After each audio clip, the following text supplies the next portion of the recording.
So we all have this 20-something-year-old intern in our office who thinks email is aggressive, right? And then we have this 50-something-year-old who still signs off our Slack messages with regards.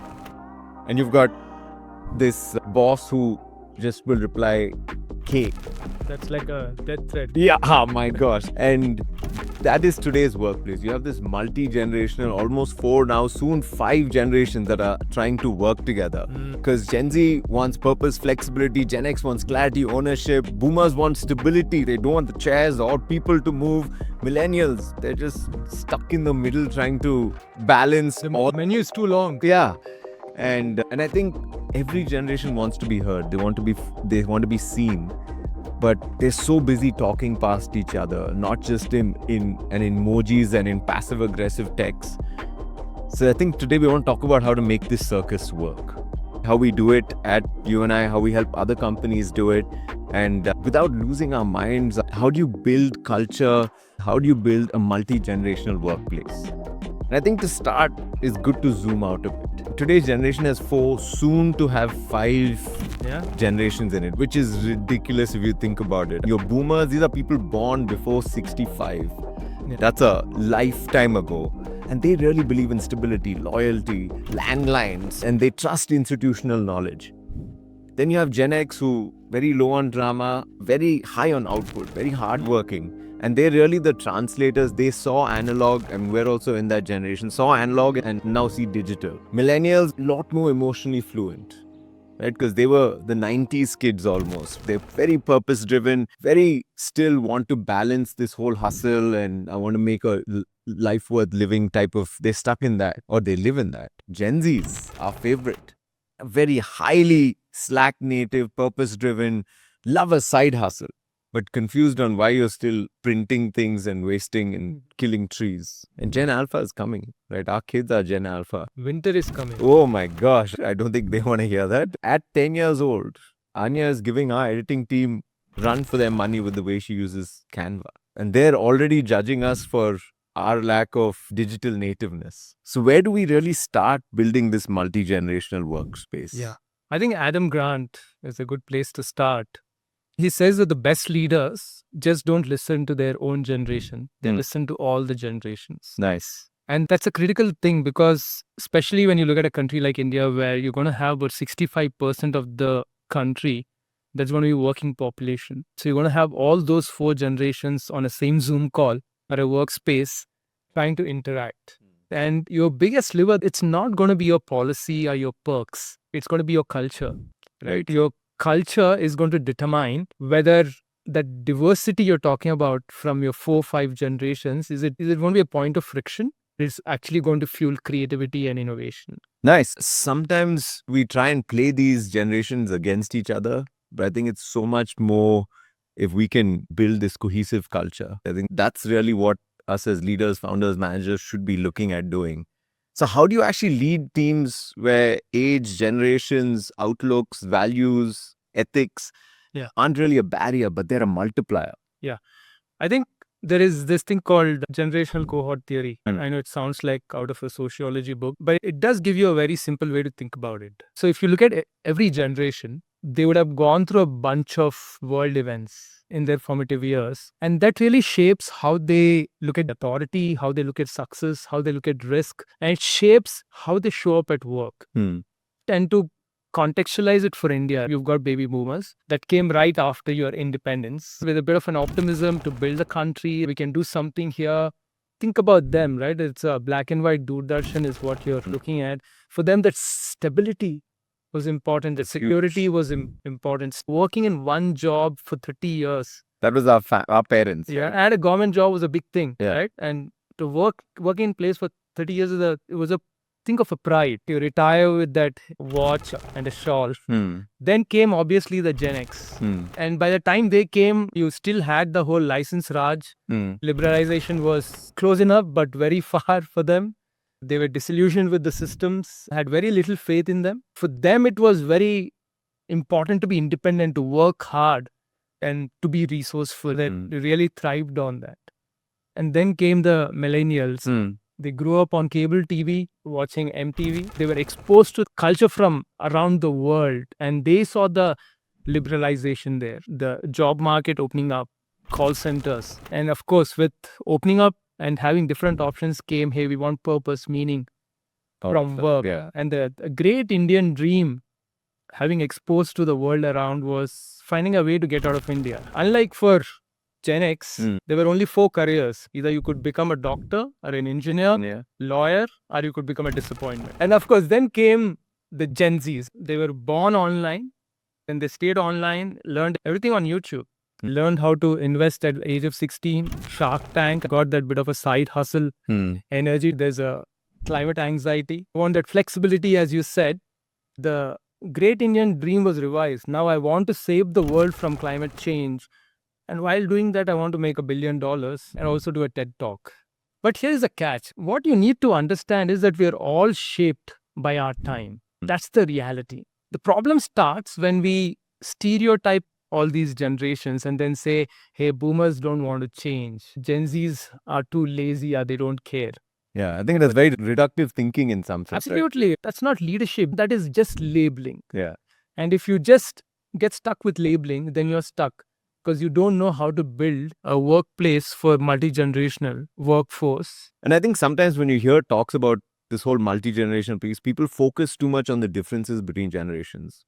But if you look at the workplace, it hasn't changed dramatically. We've been 9 to 5 for the last 30, 40, 50 years almost in our history of working. There is a lot of common also. Maybe that's what good leadership should find. Yeah.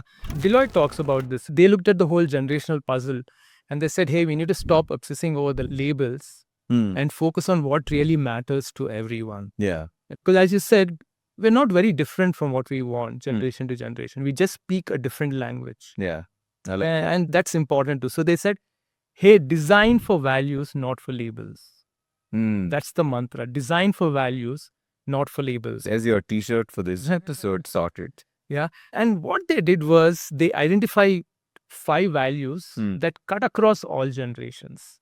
Okay. So the first one is purpose. You know, when you take it at a very basic level, everybody wants to do meaningful work. For boomers, they talk the language of we want to leave the legacy. For millennials, it's about purpose. Yeah. And Gen X, it's about impact. They want to do something larger than life. I completely agree. So many companies today are indexing on purpose, and we did an entire episode on it also, right? A great example of a company that has done this exceptionally well is Patagonia.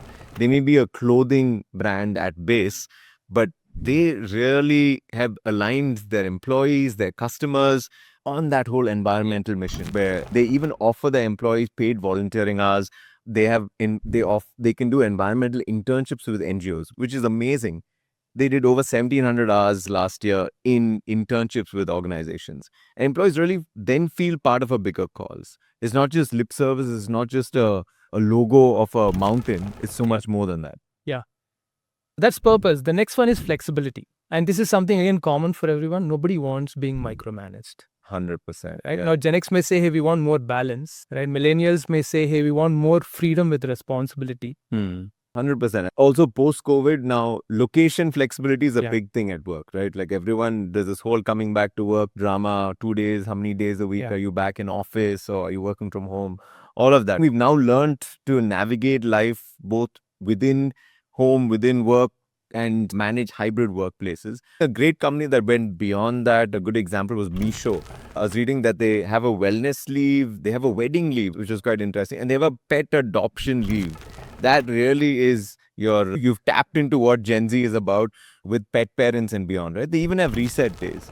So I feel like for companies, you've got to really rethink, hey, how flexible can we be? For us, it's please work from wherever you're at. There is no compulsion of come to work, but we also build moments where we know we'll all come together. Yeah. That flexibility is magic. Yeah. So you got purpose, flexibility. Third one is growth. Nice. We all want to grow. That's so essential to just being a human. And for millennials, it may be like, hey, we want to upskill. For boomers, it's we want to be relevant. So that's as simple as that. Yeah. And I think that growth, that whole development, obviously L&Ds in companies have grown tremendously in the last decade, right? But if you think of it, some Indian companies that did this well is Wipro in the last few years has invested huge amounts of money. They launched this program called AI 360 to upskill over 200,000 employees. That's a universe in itself in this whole AI ML next generation, preparing their employees for, hey, a wave is coming, get ready for it. AT&T did this a long while back. They invested $1 billion. It would have been great if we had got some of that. $1 billion. They retrained over 100,000 employees in sort of in the future of technology. So companies are really betting big on, hey, we want to build the employees, not just for the sake of the company, but also for their growth. Yeah.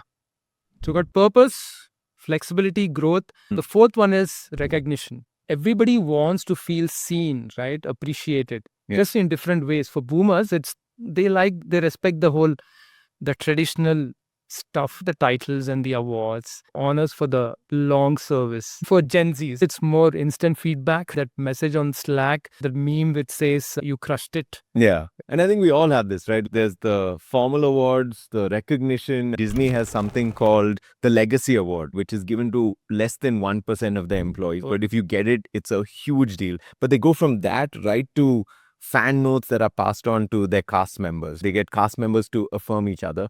To the informal side, like we have an affirmation channel on Slack, right, where people get to affirm each other. And so many companies have gone beyond just that, like Epsilon, Roche, they've got gamified digital platforms where companies, and not just the company, but peers can also recognize each other. You know, a company which has a digital passport. Wow. So the more you work with different teams, they can give you almost stamps on your passport. So being creative with, hey, how do I recognize people beyond the, hey, I got Manager of the Year award, which I think is very 10 years ago. Can really get creative there, right? Isn't it?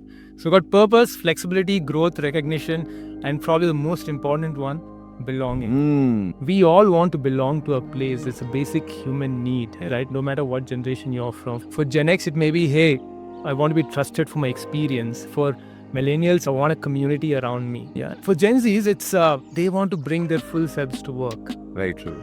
And no filters. That's important for them. Yeah. And I think it's good to see D&I across the world is a very interesting place today. There's a lot of tension within the industry towards that. But I was reading the other day how some of these more traditional companies, Tata Steel was one of the first Indian firms to actually roll out an LGBTQ plus inclusion policy. And this is a long time ago, right? I don't know that. They offered full spousal benefits for spouses of the same gender and medical coverage for same-sex partners, all of that. I think they were way beyond their time, way ahead of their time. Now, SAP Global did this whole thing of, they created the Autism at Work program. So their company is doing so much more. But I think it also needs to translate beyond just a program, right? Belongingness is something that every manager needs to learn to create within a team. Is this the place that I say, hey, I actually belong, not just I show up to? That's brilliant. So that's your worksheet, right? If you're building a multi-generational workspace, right? Design for values, not for labels. Purpose, flexibility, growth, recognition, and belonging. Belonging. Love it.